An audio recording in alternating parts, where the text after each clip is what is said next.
నీడగాను ఉంటివి. ప్రార్థన చేసుకుంటాము. మహాపరిశుద్ధుల రక్షకానికి స్తోత్రములు స్తుతులు తెలియజేస్తున్నాను. ఈ సమయంలో తండ్రి పునరుద్ధరణ దినాన్ని ఆరాధన ద్వారా, పాటల ద్వారా, సాక్ష్యం ద్వారా మీ నామము ఎంతో మహిమపరచబడింది. ఇదిగో తండ్రి నాన్న, ఈ రోజు ఈ క్షణంలో మందరితో మీరు మాట్లాడమని ప్రార్థిస్తున్నాను. వాక్యం ద్వారా మీరు ఏ సంగతి అయితే మాకు చెప్తారో, ఏ విషయం అయితే మాకు అయ్యా తండ్రి నన్ను వెల్లడి చేస్తారు. అయ్యా మా అందరి మనసులు ఎరిగిన వాడు కనుక ఏదైతే మాట్లాడితే మేమందరం మీ వైపు తిరిగి బ్రతుకుతామో ఆ విషయంలో మీరు సహాయం చేస్తూ ముందుకు నడిపించమని, మాలో ఎవరికి నిద్ర సోమరతనము, ఆలోచన విష్టుదల లేకుండా గలిబిలి గందరగోళం మేము లేకుండా సహాయం పాటించమని యేసునామములో ప్రార్థించున్నాము తండ్రి. ఆమేన్. గట్టిగా స్తోత్రం చెప్తాము. కొంచెం నవ్వండి చక్కగానే. పాపం ఓడిపోయింది బాగా. అందరికీ నేర్చుకుందలే ఈరోజు మరి. హల్లెలూయా. భీకరుల ఊపిరి గోడకు తగిలి గాలి వరవలే ఉండగా దేవుడు ఎవరికి శరణ్యంగా ఉన్నాడండి? ఎవరికి? చదవాలి కదా. ఎవరికి శరణ్యంగా ఉన్నాడనంటే బీదలకు శరణ్యముగా. ఆయన మహోన్నతుడైన దేవుడు, గొప్ప దేవుడు, రాజుల రారాజు, ఆశ్చర్యకరుడైన దేవుడు. అలాంటి దేవుడు మరి పేదవారితో పని ఏంటండి? దరిద్రులతో పని ఏంటండి? లేని వారితో పని ఏంటంటే ఆయన వారందరి కోసమే, చెప్పండి, వారందరి కోసమే వచ్చారు ఈ లోకానికి. హల్లెలూయా. దేవునికి స్తోత్రం కలుగును గాక. బేకరులు అనగా ఎవరునంటే, బేకరులు అంటే చాలా గొప్పవారు, ఉన్నతమైన స్థానంలో ఉన్నవారు, గనులైన వారు, పేరు ప్రతిష్టలు కలిగిన వారు. అలాంటి వారి ఊపిరంట ఈరోజు నేల మట్టంలో కలుస్తున్నప్పటికీ కూడా మరి ఆలోచించండి. అలాంటి వారు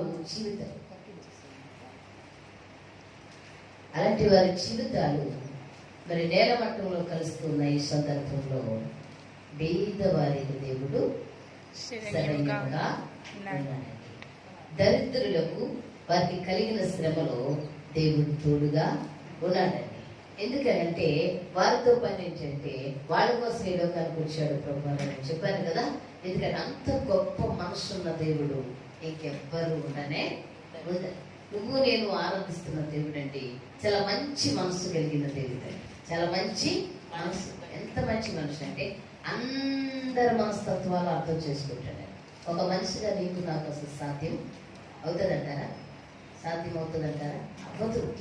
ఒక్క మనిషి మనసు ఎరిగిన స్థితి లేదంటే ఆ యొక్క దాఖాలు కూడా మనిషికి లేవు. కానీ దేవుడు ఎంత గొప్ప దేవుడు అంటే నీ మనసులో ఏముందో నా మనసులో ఏముందో, నువ్వేం ఆలోచిస్తున్నావో నేను ఏం ఆలోచిస్తున్నానో, నీకేం అవసరమో నాకేం అవసరమో దేవుడు ఎరిగిన వాడే. హల్లెలూయా. బీకరుల ఊపిరి నేలమట్టం అవుతుంది, గతించిపోతుంది, అడ్రస్ లేకుండా వెళ్తుంది. అంటే బీకరులైన వారు దృష్టికి దేవుడు గనుడు కాదండి. ఏంటండి? బేకరులైన వారి దృష్టికి దేవుడు గనుడు కాదు, మేమే దేవుళ్ళమని అంటారు వాళ్ళు. అందుకని వారి ఊపిరి నేలమట్టం కలుస్తూ ఉందని మనము లేఖనాల ద్వారా తెలుసుకుందాం. ఈ బేదలు ఎవరో లేఖనాలు మనం చూద్దామండి. ఈ దరిద్రులు అనగా బేదలు అనగా ఎవరు మనం ఒకసారి లేఖనంలో చూసుకుంటాం. పిల్లలు ఒకసారి ఆదికాండానికి వస్తే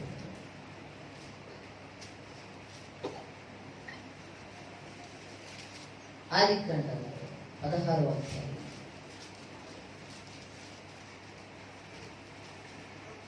ఒకసారి మనం చూసుకుంటే అక్కడ హాగరు మాట్లాడతాడు. ఒకసారి చూడండి 7వ వచనం. యెహోవా దూత అరణ్యములో నీటి బుగ్గ యొద్ద అనగా శూరు మార్గములో బుగ్గ యొద్ద ఆమెను కనుగొని, శారాయి దాసివైన హాగరు, ఎక్కడి నుండి వచ్చితివి, ఎక్కడికి వెళ్ళుచున్నావని అడిగినందుకు అది, నా యజమానురాలైన శారా యొద్ద నుండి పారిపోవచ్చున్నాను నేను. అప్పుడు యెహోవా దూత, నీ యజమానురాలి యొద్దకు తిరిగి వెళ్లి ఆమె చేతి క్రింద అణిగి ఉండుమని దానితో చెప్పెను. మరియు యెహోవా దూత, నీ సంతానమును నిశ్చయముగా విస్తరింపజేసేదను, అది లెక్కింప వీలు లేనంతగా విస్తారమవునని దానితో చెప్పాను. దేవునికి స్తోత్రం కలుగును గాక. హల్లెలూయా. ఈవిడ ఎవరండి? గరురాలా, బేకరురాలా, దరిద్రురాలా? ఎవరండి ఇవిడి? దాసి అండి. ఎవరివిడి? సారమ్మ దగ్గర పనిచేస్తున్నా దాసి. అబ్రహాం గారి దగ్గర, సారమ్మ గారి దగ్గర పని చేసుకుంటూ, అంటులు తొక్కుంటూ, బట్టలు ఉతుక్కుంటూ, వారి కుటుంబాన్ని చక్కబెడుతూ, వారి యొక్క దూడలు కాస్తూ, పేడ తీస్తూ, వాకులు తుడుస్తూ, వారికి ఏ సామాగ్రి పని ఉందో ఆ పనంతా చేసుకుంటున్న పేదరాలండి, అంటే దాసి. ఈ దాసితో దేవునికి పని ఏంటండి అని అంటే మరి అదేనండి మహోన్నతుడైన దేవుడు అంటే. హల్లెలూయా. ఈమె జీవితంలో కలిగిన శ్రమ, ఈమె బ్రతుకులకు దాపరిచిన బాధ ఎంత కఠోరమైనదంటే, ఎంత మరి ఏ మనిషి తీర్చలేని బాధలో, శ్రమలో, ఇరుకులో, ఇబ్బందులో ఈమె ఉండిపోతే దేవుడు అంటుంది ఈమె గురించి కలుగు చేసుకుని, పరలోకంలో బోళ్ళంత బిజీ ఉంటుందండి ఆయనకి. పరలోకమందున తండ్రి లోకాన్నంతా పరిపాలించాలంటే ఎంత, ఒక ఇంటిని పరిపాలించాలంటేనే యజమానుడికి అవసరంగా పెళ్లి చేసుకున్నాను బాబు, 4 పిల్లలు కనీసం నేను చేసుకున్నాను, ఈ కుటుంబాన్ని చక్కబెట్టలేకపోతున్నాను పురుషుడు. స్త్రీ కూడా ఇలా అందరికి ఒడ్డు పెట్టలేకపోతున్నాను, ఆ వల్ల కాదు, వీళ్ళ మనస్తత్వాలకు అర్థం కావట్లేదని స్త్రీ కూడా విసుక్కుంటూ, లేకపోతే ఒక దేశానికి నాయకుడైన వాడు కూడా పొరపోటు చేస్తుంటారు. అలాంటిది ఈ భూమి ఎంత ఉందో ఆ భూమి అంతటి మీద ఉన్న సమస్తాన్ని దేవుడు చెప్పండి దృష్టించి పరిశీలించి, ఎవరికి ఏం కావాలి, ఎవరికి ఏది అవసరం, ఎవరి మనసులో ఏ బాధ ఉంది, పోనీ అన్ని అవసరాలు ఉంటే అవసరం ఉంటే తీర్చరా, బాధను తీర్చాలి, కన్నీరును తుడవాలి, వేదన తీయాలి, సమస్తాన్ని చక్కబెట్టాలి. మనుషులందరూ అయిపోయాక మరలా జంతువుల దగ్గరికి వెళ్తారు. ప్రతి జీవి కోరికలు తీర్చడానికి ఆయన గుప్పిళ్ళు విప్పాలి. ఒకటి కాదు, మరలా ఇవంతా నడుస్తుందిరా బాబంటే సాతాను సమూహాన్ని కంట్రోల్ చేయాలా? చెప్పండి అమ్మా, రిప్లై ఇవ్వండి అమ్మా. మొక్కలు ఏంటి కొమ్మల కోరికలు వదిలే బాబు అని అన్నట్టు చూద్దాను. ఇంకా రిప్లై ఇవ్వండి కదంతా, ఒక 10 నిమిషాలే మాట్లాడుకుందాం. హల్లెలూయా. సాతాను సమూహాన్ని కంట్రోల్ చేయాలి. సాతాను గ్రూప్ మీటింగ్ జరుగుతూ ఉంటుంది మధ్యాకాశంలో. జరిగినప్పుడు ఆ మీటింగ్ లో ఆ లూసిఫర్ అంటాడు, ఎరా నువ్వేం చేస్తావు, నువ్వేం చేస్తావు, నువ్వేం చేస్తావు, నువ్వేం చేస్తావు, ఈ రోజంతా నీ దినచర్య నాకు చెప్పాలి. అయితే నేను జగదీష్ దగ్గరికి వెళ్ళి ఏమంటానంటే, అరే డ్రైవింగ్ చేసి వచ్చావు కదా జగదీష్, దేవమని ప్రార్థన చేసేసింది కాబట్టి జగదీష్ ఇక నువ్వు చేయి, లేకపోతే కిరణ్ దగ్గరికి వెళ్ళి నేను ఇది చేస్తాను, విజయ్ దగ్గరికి వెళ్ళి అది చేస్తాను, కీర్తన దగ్గరికి వెళ్ళి ఇది చేస్తాను, రాజేష్ దగ్గరికి వెళ్ళి ఇది చేస్తాను, బ్లెస్సింగ్స్ దగ్గరికి వెళ్ళి ఇది చేస్తానని మొత్తము మీటింగ్ లో పేర్లు ఎత్తారన్నమాట. అయితే కంపల్సరిగా నీకు అప్పచెప్పిన వరకు నువ్వు పూర్తి చేసుకుని రమ్మని అపవాది ఆ గ్రూప్ అంతటి నీ భూమి మీదకి పంపించేస్తారు. చేపలు కూర వండేస్తాం, బట్టలు ఉతికేస్తాము, అంటితో వేసుకుంటాం, కడుపున తినేస్తాము, ప్రార్థన సమయంలో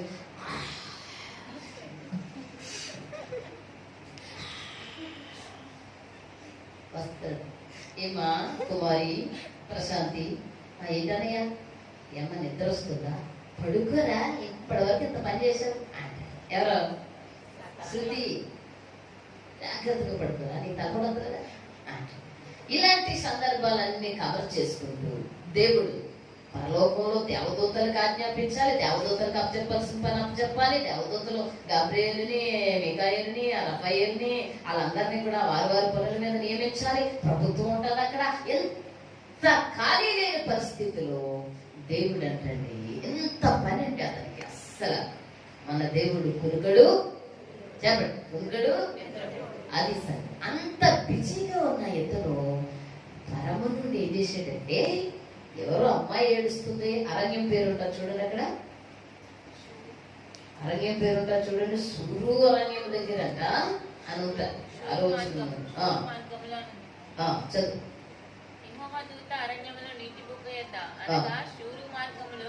సూరు మార్గములో బొగ్గ యొద్ద ఆమెను కనుగొని. హల్లెలూయా.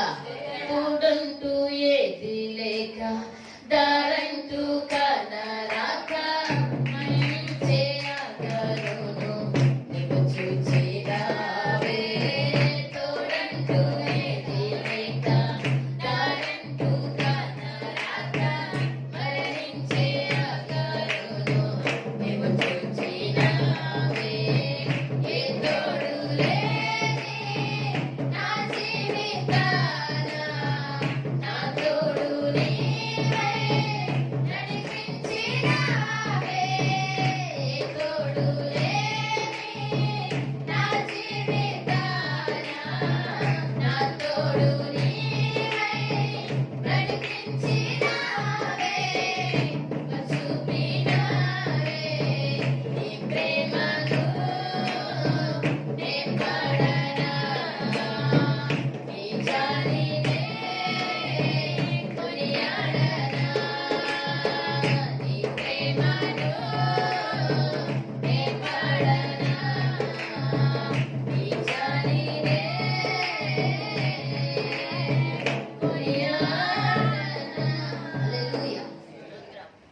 తోడంటూ ఏది ఆదరణ లేదు, దిక్కులేని బ్రతుకు.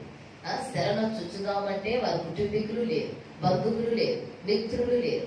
ఆ యొక్క స్థలంలో హాగరు ఏం చేయాలి అర్థం కాని పరిస్థితిలో, నీళ్ళు పోసుకున్న మనిషి శుద్ధి మనిషి కూడా కాదు.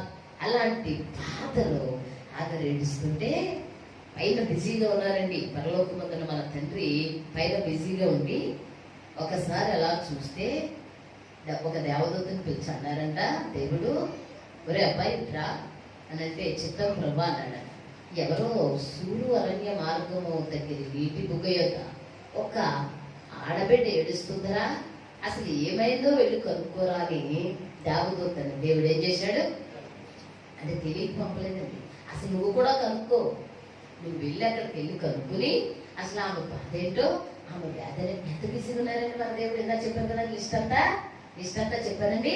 చెప్పినా కూడా మనం వాక్యం చదువుకున్నాం కదండి యెషయా పీకరిలో ఊపిరి గోడకు తగిలింది కానీ ఉండగా నువ్వు బీదలకు శరణ్యముగా, పేదలకు, దాసీలకు, దరిద్రులకు, మరి ఏ ఆదరణ లేని బిడ్డలను దేవుడు పరమును చూసి పట్టించుకుంటాడు అంటే మీకు చూపిస్తున్నా. వెళ్ళరా కనుక్కోనా ఏంటో తెలియడు చెప్తున్నానని దేవదూతను పంపిస్తే సూరు ఆ మార్గంలో వచ్చి దేవదూత అంటున్నాడు కదా, హాగరు అంటున్నాడు. హల్లెలూయా. ఆవిడ పేరు ఎవరు చెప్పారండి? నిన్ననండి నేను వెళ్ళొచ్చి చెప్పేశాను అంటావా ఏంటి? లేదు, మనం వెళ్ళడానికి లేదు, అవకాశం లేదు, వెళ్ళలేదు, దాడే లేదు. అయితే డైరెక్ట్ గా వచ్చి అంటుంది ఆ దేవదూత అంటున్నాడు కదా, హాగరు ఏం ఏడుస్తున్నావే అంటే ఆమె ఏం చెప్పుద్దని అడిగారు. దేవుడికి తెలుసు, దేవదూతకి తెలుసండి అక్కడ ఏం జరిగిందో తెలుసు. ఏమ్మా ఏడుస్తున్నావే అని అంటే ఆమె ఏం చెప్తుందా అని అడిగారండి. ఆమె నిజమే చెప్పిందండి. మరి మనం నిజం చెప్తామండి, దేవుడు ప్రత్యక్షమైన అడిగితే ఏం లేదండి ఎక్కడికి వెళ్తున్నామండి, అంతేనండి ఎక్కడికి వెళ్తున్నామండి, ఏదో చేస్తున్నాంలేండి అంటారు. దేవదూత అనుకో, అప్పుడు దేవుడు అనుకో. దేవుని దగ్గర నిజం చెప్పడం నేర్చుకోవాలండి మనం. హల్లెలూయా. మరి దేవుడు మాకు కనపడతాడు ఏంటంటే నిజం చెప్పడం కంటే ప్రార్థన గదిలోకి వెళ్తాం కదా, ప్రార్థన గదిలోకి అక్కడికి వెళ్ళినప్పుడు మోకరించినప్పుడు దేవుడు నిన్ను ప్రేరేపించి అడుగుతాడు, అమ్మాయి ఏంటి మోకరించిన సంగతి ఏంటంటే, ప్రభా నేను చాలా ఇలా చేశాను ప్రభా, అలా చేశాను ప్రభా, అలా బతుకుతున్నాను ప్రభా, ఇలా బ్రతుకుతున్నాను ప్రభా, నన్ను క్షమించు ప్రభా, నాకు సహాయం చేయు ప్రభా అని ఎక్కడ చెప్పాలి చెప్పండి? ప్రార్థనా గదిలో నిజం చెప్పాలంటే ఎవరి దగ్గరే చెప్పండి. మరి ఎవరి దగ్గరే? దేవుడు అడిగినప్పుడు, లేదా దేవదూత అడిగినప్పుడు, లేదా ప్రేరేపించినప్పుడు. ఎరా జనవరి నెలలో ఎన్నోసార్లు ఒట్టేసాం కదమ్మా, ఏంటమ్మా ఇలా బతుకుతారని, ఈ సంవత్సరం అంతా 2024 అంతా నా జీవితం నీకే అన్నావు కదా, ఏంటి మరి సంగతి ఇలా చేస్తామంటే, నిజమే ప్రభా, ఇచ్చిన మాట నేను నిలబెట్టుకోలేకపోయినా ప్రభా, నన్ను క్షమించు ప్రభా, వచ్చే సంవత్సరం బాగా ఉంటాను ప్రభా అన్న కనీసం చెప్పాలి దేవునికి. అవునా కదా? ఒక్కొక్క తీర్మానం చేసుకుంటారండి. లేదు ప్రభా, అపవాదినే నేను త్రొక్కేస్తాను, మీరు రానవసరం లేదు నా దగ్గరికి. నా దగ్గరికి వచ్చినప్పుడు మీరేం రానవసరం లేదు, మీరు అక్కడే ఉండండి, నేను ఆడనే తొక్కేస్తాను, తొక్కించుకుని వెళ్తాం దేవుని దగ్గర. ఎలా ఏడుతున్నారు ఏంటరా అంటే, నేనే తొక్కుదాం అనుకున్నాను, శుభ్రం తొక్కేసాడని, సినిమాలని, సీరియలని, వ్యభిచారం అని, దొంగతనం అని, అబద్ధాలని, బూతులని, త్రాగుడని, అసూయని, ఈర్ష్యని, ద్వేషమని, వీటితో నన్ను తొక్కేసాడండి అపవాది. అవునా? జాగ్రత్త. నువ్వు ఒక్కడవే వెళ్తే, నువ్వు ఒక్కరిదాన్ని వెళ్తే ఒక్కరు దాని దగ్గరికి నేను నువ్వు కలిసి చెప్పండి, నేను నువ్వు కలిసి వెళ్ళాలి వాడి దగ్గరికి. లేకపోతే నువ్వు ఒక్కడవే చేసినని చెప్తాను. అయితే ప్రభా రా ప్రభా, ముందు నువ్వే ప్రభా, తర్వాత నేనే అలా అన్నా. ప్రియులారా, నిజం చెప్పడం నేర్చుకోవాలి దేవుడి దగ్గర. హాగర్ అంటుంది దేవదూత దగ్గరికి, చదువునా జసి చదువు. యెహోవా దూత అరణ్యంలో నీటి బుగ్గ యొద్ద అనగా ఎక్కడి నుంచి పారిపోతుందంట? అక్కడి నుంచి బాధ వచ్చింది. ఆ నిజం చెప్పినందుకండి, దేవుడికి గౌరవించి, దేవదూతకి గౌరవించి మాట్లాడినందుకండి హాగరికి వాగ్దానం చేస్తున్నాడండి దేవుడు. ఏమని? మీ సంతానమును నిత్యముగా నేను విస్తరింప, అది లెక్క పెట్టలేక. అలాంటి వాగ్దానం అంటే ఏంటి? నిజం చెప్పే విషయంలో ఎంత శక్తి ఉందా అంటే ఉంది. నిజం చెప్పే విషయంలో ఎంత శక్తి ఉన్నది. దరిద్రురాలు కదా, దీనురాలు కదా, ఇదేం చెప్పుతుందిలే, దీంతో మనకు పనిట్లే అనుకోలేదండి. సృష్టికర్త అయిన దేవుడికి నువ్వు నేను బాగా అవసరం అండి. ఏంటండి పని అంత బిజీగా ఉన్నది? ఈ లోకంలో అధికారి పట్టించుకుంటాడా? చంద్రబాబు నాయుడు ముఖ్యమంత్రి అయ్యాడు, ఏది కదా అంత రోడ్డు పక్కన కూర్చొని ఉండు, ఆడి చుట్టూ కారులే, ఆడి చుట్టూ బందోబస్తే, ఆడి చుట్టూ మనుషులే, ఇంక నిన్నేం చూస్తాడాడు, నన్నేం చూస్తాడాడు? చూసే అవకాశం కూడా ఉందా కదా? లేనే లేదు. కానీ మహోన్నతుడైన దేవుడు పరమ నుండి నిన్ను చూచి, లేదా నన్ను చూచి, లేదా హాగరును చూచి, ఆగరు పరిస్థితిని తెలుసుకున్న దేవుడు నీ స్థితి తెలుసుకోడా? అందుకని భయపడవద్దు, దిగులు పడిన అవసరం లేదు, వ్యాధులకి గురి అవ్వాల్సిన అవసరము అసలు లేనే, టెన్షన్ పడని అవసరం లేదు. ఎందుకంటే ఈ ఇంట్లో పరిస్థితి ఏంటి, చదువు ఏంటి, ఉద్యోగం ఏంటి, వ్యవసాయం ఏంటి, వ్యాపారం ఏంటి, ఆరోగ్యం ఏంటి, ఈ యొక్క పరిస్థితి ఏంటి, నా కుటుంబం అప్పులు పోలైపోయాను, లేకపోతే బాధల్లో ఉండిపోయాను, ఏంటి ఎటు గమ్యానికి తెలియట్లేదు, మానసికంగా నలిగిపోతున్నాను అని నువ్వు అనుకున్న అవసరంలా, దేవుడు నీకు శరణ్యముగా ఉన్నప్పుడు నీకు భయం ఉండడం అవసరం లేదు. హల్లెలూయా. కానీ నువ్వు చేయాల్సిన పని ఏంటంటే దేవుని యొక్క గదిలో, ప్రార్థన గదిలో దేవునితో నువ్వు నిజం మాట్లాడాలి. నువ్వు నిజం మాట్లాడాలి.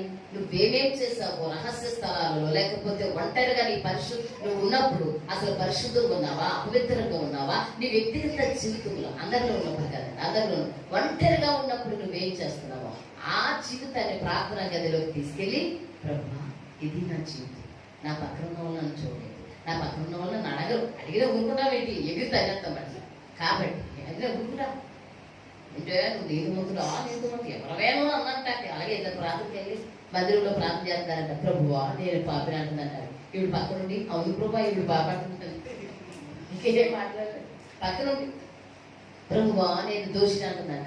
అవును ప్రభు దోషి అంటున్నాను. బయటికి వెళ్ళాక ఆనందం అయిపోయి బయటికి వెళ్ళాక చుట్టూ తనేసిందంటండి. నేను ఎక్కడ చేయడం చూసేవే, నువ్వు పాపం నువ్వే కదా పాపిని ప్రార్థన చేస్తావు కదా, నేను అవును నేను ఒప్పాను, నా గోల్ నీకెందుకు, నీ గోల్ నీవు చూసుకోవచ్చు కదా అని. ప్రియులారా, నలుగురిలో ఉన్నప్పుడు కాదు, ప్రార్థన గదిలోకి వెళ్ళినప్పుడు ప్రభువు నిన్ను ప్రశ్నించే ప్రతిదీ కూడా, నువ్వు కూర్చునుట, లేచుట, మాట్లాడుట, చూచుట, మరి వ్యవహరించుట, మాట, చూపు, క్రియ, ప్రవర్తన, సమస్త విషయాలలో నిన్ను ప్రశ్నించినప్పుడు నిజమే ప్రభు, నిజమే ప్రభు, క్షమించు ప్రభు, మనిషిని కదా గుమ్ముని నిలబడలేకపోతున్నాను ప్రభు, నువ్వు చెప్పితే దేవుడు నిన్ను ఆశీర్వదిస్తాడు. హాగరును ఆశీర్వదించినట్లు. హల్లెలూయా, హల్లెలూయా. ఒకడు నిజం చెప్పలేదండి. చూడండి ఒకసారి చూద్దాం. ఆదికాండం 4వ అధ్యాయానికి రండి. ఆదికాండం 4వ అధ్యాయము 7వ వచనం అనుకుంటా, 7వ వచనం కాదు 9వ వచనం. యెహోవా నీ తమ్ముడైన హేబేలు ఎక్కడ ఉన్నాడని చూడండి, జాగ్రత్తగా గమనించండి, వాక్యం తెలుసు తీసుకుండా. కయీనును అడుగగా అతడు నేను ఎరుగను. ఏమన్నాడు చెప్పండి అమ్మ, ఏమన్నాడు? చంపింది ఎవరు మరి హేబేల్ని? ఎవరండి? హేబేల్ అని చంపింది ఎవరండి? కయ్యనేనా? మరి దేవుడు వచ్చి అడిగితే ఏమంటున్నాడండి? నీకేం తెలియదు, నాకేం తెలుసు. మళ్ళీ పొగరగా నేను కావలి వాడినా, కింద లైన్ చదువు ఒకసారి. నా తమ్ముడికి నేను కావలి వాడినా, ఆడికి నేనేమైనా కాపలాదారునా? ఎవడెవరా నువ్వు నన్ను అడుగుతున్నా అంటున్నాడండి. ఎవరిని? దేవుడు కూడా మనం అలాగంటాం. ఒకవేళ వాక్యం గుచ్చుకుందనుకోండి, అయ్యగారి ద్వారా లేకపోతే నా ద్వారా దేవుడు మాట్లాడింది, మాకు గుచ్చుకుంటాయండి. మాకు 2 ఖడ్గాలు, మీకేం తెలియట్లేదు, మాకు తెగిపోతా ఉంటాయి పక్క నుంచి అనుకుంటారు మీరు. మాకు 2 తీర్పులేనా? 2 తీర్పులు కదా, వాక్యం 2 అంచులు కలిసి అర్థం కదా. నాకు ఆయనకి అందరికి దిగుతా ఉంటుంది. తినే హస్బెండ్ చూడండి, ఓర్చుకోరండి. ఎవరైనా వాకింగ్ ద్వారా మాట్లాడితే అయ్యగారికి ఏం పని, అమ్మగారికి ఏం పని, మాకేం పని, మా ద్వారా దేవుడు మేము పనివాళ్ళం, మేమా చెప్పండి అమ్మా పనివాళ్ళం. ఆయనకి మీకు మధ్యవర్తులుగా మేము వర్కర్సం, పనిచేస్తాం మేము, అంతే. మాదేం లేదు, మేము సరి చేసుకోవాలి, మీరు అది సంగతి. ఈడు అంటున్నాడు, ఎవడ కప్ చెప్పావు నా తమ్ముడికి ఏమన్నా నేను? మనసాక్షి ఉందంటారా వీడికి? నువ్వు మనిషి దగ్గర ఒప్పుకోవు, భర్త దగ్గర ఒప్పుకో, భార్య దగ్గర ఒప్పుకో, బిడ్డలకు తెలియదు, లేదా బిడ్డల విషయాలు తల్లిదండ్రులకు తెలియదు. ఏమన్నా చేస్తుంటే పొరపాటు చేస్తుంటే అడుగుతుంటే టప్పంట మార్చేస్తారండి, టప్పంట మార్చేస్తారు. ఒక 4 ఆడవాళ్ళు నించుంటారని, ఆ దూరం నుండి ఒక ఆవిడ వస్తూ ఉంటుంది, ఆవిడ గురించి మాట్లాడుకుంటారని దగ్గరికి వచ్చేసరికి ఈవిడ అంత మంచిదండి బాబు, అప్ప ఈవిడ అంత మంచిదప్ప, చెల్లి ఎంత మంచి ఆవిడ అనుకుంటున్నాను పాప, ఇందాక నుంచి నన్నే పోడిందని అనుకుంటున్నా ఆవిడ. ఇంతకీ నిన్ను ఎదవని మాట్లాడుకుంటున్నారని తెలియదు. ఇవ్వండి వేస్తారు. పనిలోకి వెళ్తారండి మగాళ్ళు నలుగురు కూడుకుని. ఒకవేళ ఆడ వెనకాల ఉన్నాడు అనుకోండి, ఈ నలుగురు ఆడి గురించి మాట్లాడేసుకుంటారండి. దగ్గరికి వచ్చేలాగా అన్నయ్య అంటే అన్నయ్య కాదు, తమ్ముడు అంటే తమ్ముడు కదా, ఓసోసోసో అనుకుంటారా. ఇవ్వండి. ఆగ్రహాలు చేయలేదండి. ప్రార్థన గదిలో ఆమె ఏం చేసిందంటే ఒప్పుకుందండి. ఏమనంటే నేను నా సేవ అది యజమానురాలకి చెప్పకుండా పరిగెత్తి వచ్చాడు. ఈడేమంటున్నాడో చంపేసి వచ్చేసాడండి. పొలంలో చంపేసి చూడండి. మన జీవితాల్లో కూడా ఇడంటే నాకేం తెలియదు అంటున్నాడు. తెలియదంటే ఊరుకోలేదు. దేవుడు ఏం చేశాడంటే తర్వాత మీరు ఇంటికి వెళ్ళి చదువుకోండి. ఒరే కనీసం అంత నేరం చేసిన తర్వాత, అంత తప్పు చేసిన తర్వాత, అంత పాపంలో నువ్వు పడిపోయిన తర్వాత తిరిగి లేచి నన్ను క్షమాపణ అడిగితే కొన్ని కనీసం ఏదో భిక్ష పెడదామని నేను నీ దగ్గరికి వస్తే నా మీద ఎగురుతో వింటరా నువ్వు. అయితే ఇంకా నీకు జీతం ఇదిగో తీసుకొని ఇచ్చేసాడు. ఇంటికి వెళ్ళి చదువుకోండి, కింద ఉంటుంది కయ్యం జీతం. హల్లెలూయా, దేవునికి స్తోత్రం కలుగును గాక. పిల్లరా గమనించండి, భీకరల ఊపిరి గోడకు తగిలిన గాలివాన వలె ఉండగా నీ కోసం అంత పట్టించుకుంటున్నాడంటే మరి నువ్వు దేవుని కోసం ఏం పట్టించుకుంటున్నావో నువ్వు గమనించు ఒకసారి. దేవుని కోసం నువ్వెంత బాధ్యత తీసుకుంటున్నావు. బస్సు ఎక్కుతావు, ఎవరికైనా సువార్త చెప్తున్నావా? చెప్పండి అమ్మా, నేను చూడండి నాకే చెప్పినా ఉన్నారు మీరు సువార్త. బస్సు ఎక్కుతావు, ప్లేస్ ఉన్నా ఇవ్వవు నిలబడ్డ వాళ్ళకి. ఎందుకు లేదు, ప్లేస్ ఇస్తే కదా నీ పక్కన కూర్చుంటుంది, నువ్వు చెప్పిన సువార్త ఏంటదే ఏ బాబు. పోనీ ఎవరికైనా కనపడ్డ వాళ్ళకి సువార్త చెప్తావా అంటే అది లేదు. పోనీ సువార్త లేదు, ఏమీ లేదు, కనీసం ప్రార్థన గదిలోనైనా నశించిపోతున్న ఆత్మల కొరకు భోజాడవా అంటే అదే లేదు. చదువుకున్న పిల్లలు బైబిల్ గ్రంథం లైన్ గా చదువుకుని నేర్చుకుంటారా అంటే అది ఇంకెలా వస్తుంది. దేవుడు నీ గురించి అంత పట్టించుకునేటప్పుడు, నా గురించి అంత పట్టించుకున్నప్పుడు మనం ఏం చేయాలి? కొంచెమైనా దేవుని కొరకు బాధ్యత వహించాలా లేదా చెప్పండి అమ్మా. వహించాలా లేదా? బాధ్యత తీసుకోవాలా లేదా? మరి ఎలా? వాక్యం తెలిసిన డైలీ వాక్యం చదువుతున్నారా? నాకు చెప్పొద్దని మీరు దేవుడు చెప్పుకోండి. డైలీ ఎన్ని అధ్యాయాలు తెలుసా? రోజుకి 3 అధ్యాయాలు చదివితే బైబిల్ సంవత్సరంలో అవుతుందా? క్లోజ్ అవుతుందా? జగదీష్ క్లోజ్ అవుతుందా? ఏమన్నా నమ్మగారు లెక్క విజయ్ నువ్వు లెక్కెట్టవా? పని నువ్వు అసలు లెక్క. మోసెస్ రోజుకి 3 అధ్యాయాలనా? బైబిల్ ఎన్నిసార్లు చదివానా? చెప్పేది చదివితే కదా పూర్తి ఇలా. కాబట్టి బ్లెస్సీ, జెస్సీ, కీర్తి బైబిల్ ఇంచుమించు వారి వయసు వచ్చినప్పటికీ పూర్తి చేసేసే ఉంటారనే నా నమ్మకం. పూర్తి చేశారా? మీరు ఇష్టంతో చూస్తున్నట్టున్నారు, చేయలేదంటున్నారు. చూడండి, దేవుని కొరకు నువ్వేం చేస్తున్నావు? నీ కోసం ఎంత బాధ్యత పట్టించుకుంటే, ఎంత ప్రేమిస్తే, ఎంత ఆదరిస్తే, ఈ స్థితిని మారిస్తే, నీకు నీడ లేనప్పుడు నీడనిచ్చి, ఆదరణ లేనప్పుడు ఆదరణ ఇచ్చి, మరి దిక్కు లేని సమయంలో నేను ఆదరించి స్థిరపరిచి, నీకు ఆరోగ్యం ఇచ్చి, అన్నీ ఇచ్చి, అన్న వస్త్రాలు సమృద్ధిగా నీకు దయచేసిన దేవుడి కోసము నువ్వేం చేస్తున్నావు? హాగర్ ఏం చేసిందండి అంటారు. హాగరండి మరలా తిరిగి వెళ్ళి అబ్రహాము సారమ్మ గారితో దేవుని పని చేసిందండి. హల్లెలూయా. అబ్రహాం గారు సారం గారు ఎవరు? అబ్రహాం పాస్టర్ గారు, సారం గారు పాస్టర్ గారు. మరి వాళ్ళు ఏం చేస్తారంటే దేవుని పనే కదండి. ఆస్తి, అంతస్తు, పేరు, ప్రతిష్ట, నాన్న వాళ్ళందరినీ వదులుకుని ఓయ్ అబ్రహాం దా కానాను దేశం వెళ్ళాలి అని అంటే ఎక్కడా అని అడగలేదు. అడిగారా? అమ్మ పాలకొల్లు పలానా ఏరేకెళ్ళండి ఎక్కడండి? ఎంతమందిని అడిగేస్తామో మనం, ఎంతమందిని అడుగుతాము? ఒక్క లెక్క మన పత్రం లేదు. ఎంతమందిని అడుగుతాము? పాలకొల్లు ఎక్కడికి వెళ్ళాలండి, ఏ ప్రాంతానికి వెళ్ళాలండి అంటాం మనం. కానీ అబ్రహాం రా అన్నాడు. 12వ అధ్యాయంలో, ఆదికాండం 12వ అధ్యాయం చదువుకుంటే పిలిచిన వెంటనే కూడా మనం చదువుకుని వచ్చేసారండి ఆయన. హల్లెలూయా. వాళ్ళొస్తే ఈ దాసి కూడా వాళ్ళతో పాటు.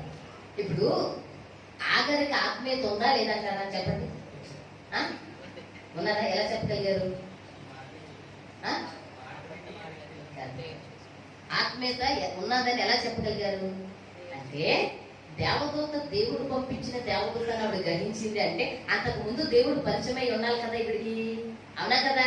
ఇప్పుడు రాగానే దేవదూతతో ఆగరు మాట్లాడుతుందంటే దాని అర్థం ఏంటి?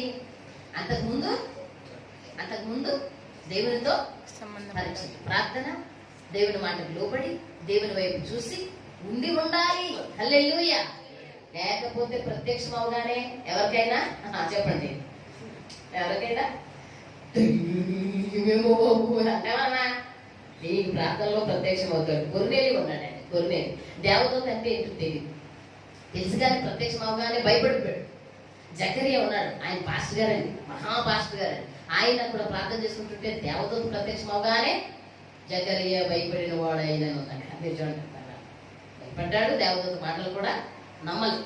అలాంటి హాగరు పిల్లరా దేవదూత రాగానే గుర్తుపట్టి దేవుడే నా కోసం పంపించాడని గుర్తెరిగి పలానా దగ్గర నుంచి వచ్చానయ్యా, పలానా దగ్గర నుంచి వచ్చాను. అయితే ఆగదు, వెళ్ళిపో, నన్ను నీకోసం దేవుడు ఎంతో బిజీగా ఉండి కూడా, ఖాళీ లేకుండా ఉండి కూడా నన్ను నీకోసం పంపించాడు.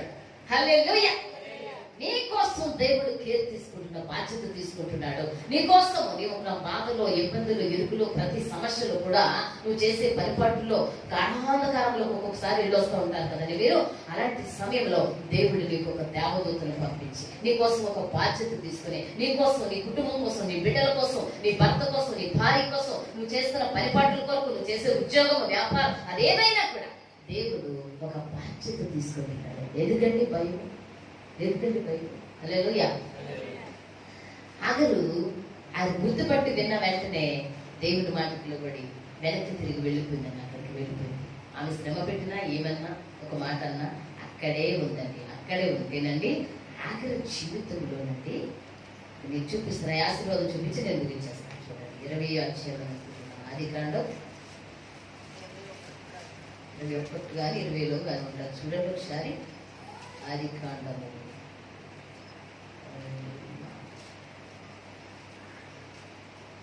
ఆదికాండం 21 అధ్యాయం 18 లేదా 21 వచనం. అతడు పారారణ్యములో ఉన్నప్పుడు అతని తల్లి ఐగుప్తు నుండి ఒక స్త్రీని తెచ్చి అతనికి వేయి పెండ్లి చేశారు. ఆ కాలమందు అతని సేనాధిపతి అయిన ఫికోలును అబ్రహాముతో మాట్లాడి, నీవు చేయి పడినలో దేవుడు నీకు తోడై ఉన్నాడు కనుక నీవు నన్నైనను నా పౌత్రార్థులనైనను. అయితే మీరు పైన వచ్చిన కానీ కింద వచ్చిన చదివినప్పుడు ఆ ఇస్మాయేలీయులకు 12 మంది రాజులు పుడతారండి. ఇస్మాయిల్ ఎవరు? ఇస్మాయిల్ అంటే ఆగరు కొడుకు. ఆగరు అబ్రహామునకు పుట్టిన కొడుకు. ఆ కింద వాక్యంలోనూ పైన ఉంటారు, మీరు చూసుకుంటే ఒకవేళ కనబడితే చదవండి. దేవునికి స్తోత్రం కలుగును గాక. హల్లెలూయా. అయితే పైనుంచుకు దేవుడు ఆ చిన్నవాని వారు వినేను. అప్పుడు దేవుని దూత ఆకాశం నుండి హాగరు పిలిచి, హాగరు నీకేమో వచ్చినది, భయపడకము, ఆ చిన్నవాడు ఉన్న చోటకు వెళ్ళని చెప్తూ కిందకి 19వ వచనం, మరియు దేవుడు ఆమె కన్నులు తెరిచినందున ఆమె నీళ్లు అంటూ 20వ వచనాన్ని, దేవుడు ఆ చిన్నవారికి తోడై వెళ్ళను, అతడు పెరిగి పెద్దవాడే అరణ్యములో అది అంటారు. అంటే 12 మంది రాజులు కట్టాడని ఉంటుంది ఖచ్చితంగా వాక్యంలో. నాకైతే రిఫరెన్స్ గుర్తులేదు, మీకు చెప్తాను. మీకు ఎవరు దొరికితే మీరు చూసుకోండి. హల్లెలూయా. దేవునికి స్తోత్రం కలుగును గాక. పిల్లరా, మంచి ఆశీర్వాదాన్ని ఆమె పొందుకున్న సందర్భాలు మనం చూస్తామండి, మనం చూస్తాం. ఎందుకంటే దేవుడు చాలా మంది జీవితాలలో కార్యాలు చేశాడు. మీ జీవితాల్లో కూడా కార్యం చేయడానికి ఇష్టపడుతున్నాడు. భీకరల ఊపిరి గోడకు తగిలి నాశనం అయిపోతున్న ఈ సమయంలో ఎంతమంది నీ లోకంలో చనిపోలేదు. నీ పక్కనున్నవారు కూలిపోతున్నారు. నీ యొక్క ఎదుర్కొన్న వాళ్ళు రోడ్డు మీదకి వెళ్ళామంటే ఎంతమందిని మనం చూస్తాం. నిన్నగా మొన్న అనుకుంటా వారం రోజులు అయినట్టుంది ఇక్కడ పెద్ద యాక్సిడెంట్ అయిందని తెలిసి వచ్చి చెప్పి. అలాగే మొన్న 20వ తారీఖు రాజులం గారి ఇంట్లో ప్రార్థన పెట్టుకుని అబ్రహాము నాన్నని వాళ్ళ ఆవిడ వస్తున్నారు అక్కడ ప్రార్థనకి. వెళ్ళేటప్పుడు పెద్ద బుల్లెట్ బండి తిరగబడిపోయిందంట. అయితే నాకు ఆ నాన్న ఫోన్ చేశాడు, ఇంటికి వెళ్ళగానే చేసి అమ్మ ఇలాగా మనిషి చూస్తే కాలువ పక్కన ఉన్నాడు, బండి చూస్తే తిరగబడిపోయిందమ్మా, ఆగలేదు, ఆగిపోతుందనే ఉన్నాను అనుకుంటారని నేనే గుర్తిస్తాను అనుకుంటారని ఆగలేదమ్మా, ప్రార్థన చేయమని ఫోను చేసేదమ్మా. 20వ తారీఖు ప్రియులారా గమనించండి, ఎంత మంది కనుమరుగైపోతున్నా కూడా నువ్వు నేను మారడానికి ఇష్టపడట్లేదు అని అంటే ఇంకా నిన్ను నన్ను అపవాది తంత్రాలు పట్టి ఉన్నావన్నమాట. ప్రార్థన రోజు వాక్య ధ్యానం రోజు 3 పూటలు తింటాం కదండి. ఏ పూటలు చెప్పండి? ఏ పూట ప్రార్థన? ఒక పూటే. అప్పుడు సీరియల్ కాదే మగల రేకులు, ఎండు రేకులు, అబ్బా రండి బంగారు రేకులు రండి, అవన్నీ గుజ్జేస్తాయి ఒకప్పటికి మేము ఉండవు. కానీ ప్రార్థనా సమయం అండి, దేవునితో గడిపిన సమయం, దేవునికి కేటాయించిన ఆ సమయము పిల్లరా నిన్ను నీ సంతానాన్ని దేవుడు ఆశీర్వదించడానికి కారణమవుతుంది. హల్లెలూయా. పరమ నుండి నేను చూసినప్పుడు దేవునికి లోబడి దేవుని పనిచేసి దేవునికి బాధ్యతగా నువ్వు కనబడినప్పుడు దేవుడు ఆశ్చర్యమైన రీతిలో మరి చదువు మాట 25:16 చదువు. ఇవి వారి వారి వంశముల ప్రకారము వారి వారి పేర్ల చొప్పున ఇష్మాయేలు కుమారుల యొక్క పేర్లు వారి వారి గ్రామములలోను వారి వారి కోటలలోను ఇష్మాయేలు కుమారులు వీరే. వారి పేర్లు ఇవే. వారి వారి జనుల ప్రకారము వారు 12 రాజులు. గట్టిగా స్తోత్రం చెప్దాం. హల్లెలూయా. ఇష్మాయేలు ఎంతమందంట? 12 మంది రాజులు. హాగరండి అరణ్యంలో దేవుని మాట విని వెనక్కి వెళ్ళి దేవుని కలిగి మనకి దేవుని సేవకులు కలిగి మనకి ఉన్నందున 12 మంది రాజులను కన్నాడంట. అంటే ఆవిడ కన్నా కొడుకు కన్నా ఒకటేగా మనవలండి. ఆఖరికి 12 మంది మనవలండి. హల్లెలూయా. కాబట్టి ఎంత కేర్ తీసుకుంటున్నాడు, ఎంత బాధ్యత తీసుకుంటున్నాడు. నీకేం అనిపించట్లేదా? ఒక్కో రోజు ఏంటంటే ఒక్కలైతే కనుక సంవత్సరం పొడుగుని దేవునికి లోబడాలి. ప్రార్థన అంటే ఎక్కడండి బయటికి ఒకవేళ లేక వెళ్ళిన ప్రార్థనలోకి కళ్ళు మూసుకుని స్టార్టింగ్ చెప్తారు, తండ్రి నాకన్నా తండ్రి స్తుతి స్తుతి స్తుతి స్తుతి అంటారు. ఒక్కొక్కటి. కొంతమంది ఏమంటారంటే కళ్ళు మూసుకుని హైదరాబాద్ అయితే ఎక్కువ శక్తి పోతారండి, ఎక్కడెక్కడో తిరిగేస్తారు. అమ్మయ్య కళ్ళు తెరిచి అమ్మయ్య గంట వేసుకోవాలని ప్రార్థన అనుకుంటారు. ప్రార్థనలోనే నీకు అన్ని గుర్తుంటాయి. ఆలోచనలు, చెడు ఆలోచనలు, దురాలోచనలు, గలిబిలి, గందరగోళం. ప్రార్థన గదిలోకి వెళ్ళగానే నేను అట్టేసుకుంటాడు. మరి డ్యూటీ అది కదా. చూడండి దేవుని సన్నిధిలో దేవుని కొరకు నువ్వు ఏదో ఒకటి చేయాలి. లోకం ఏదో ఒకటి చేయాలి. ఇదిగో ఈ ఆత్మను నేను సంపాదించాను, ఇదిగో నీ కొరకు ఈ పని నేను చేశాను, ఇదిగో నీ కొరకు నువ్వు నన్ను ప్రేమించిన ప్రేమకు నా కుటుంబాన్ని ఆశీర్వదించిన కృతజ్ఞతగా నేను నీకోసం ఇది చేశాను అని నువ్వు నీ జీవితం ద్వారా దేవునికి ఏదో ఒకటి చూపించు. ఎందుకంటే అందరినీ కాదని నిన్ను నన్ను దేవుడు పట్టించుకుంటున్నాడు. ఆకాశం నుండి దేవుడు నిన్ను చూసినప్పుడు ఆయనకి ఇష్టడుగా కొంచెమైనా కనపడితే దేవుడు నిన్ను హాగరును ఆశీర్వదించినట్లు నిన్ను నన్ను ఆశీర్వదిస్తాడు. హల్లెలూయా. హల్లెలూయా. ఆకాశమందున్న శీనుడు చూసినప్పుడల్లా